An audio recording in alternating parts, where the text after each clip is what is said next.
G'day, back in the front yard at Zinnia Street in Reza, having a look at the bees. It's a very hot day. It's 38 degrees today. And Nath, who was here last week, he told us it was actually a good time to get in there because it's about 30 something degrees in there usually anyway. So they're not too fussed. But I'll just give them a little bit of smoke, and they look to be bearding a little bit. I think they do that just to keep cool on the outside.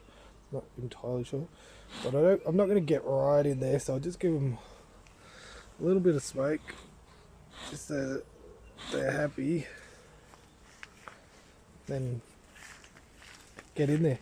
I'm keen to know what's happened because it's been about 2 weeks since we were in there last. They're a bit more fiery than usual.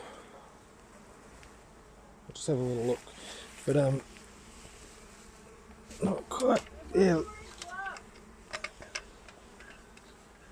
Last time they were they'd kind of grown heaps of the comb and joined up about 4 of the drawers, and it looks like, yeah, those 4 drawers are still in good shape, and they've grown out a little bit more, which is actually quite good.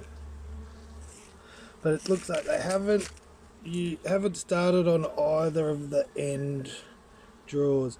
Those drawers were too wide apart, which is why they've started bridging the comb a bit.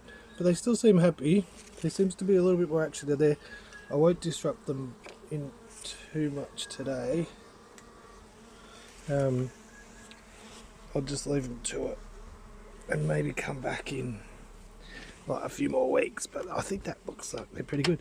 And then, not quite sure, but I think the deal is we can put a super on and the mesh, and don't actually need to be able to get those bottom frames out, really. It would be good to be able to check if they're healthy and stuff, but I don't really want to trash the whole comb. They look happy in there. I reckon leave them to it. Leave them to it, and then as long as they're happy, we're happy, and then down the track we'll see if we have to divide those frames, but it's only 4 frames that are stuck, so it should be alright. Okay.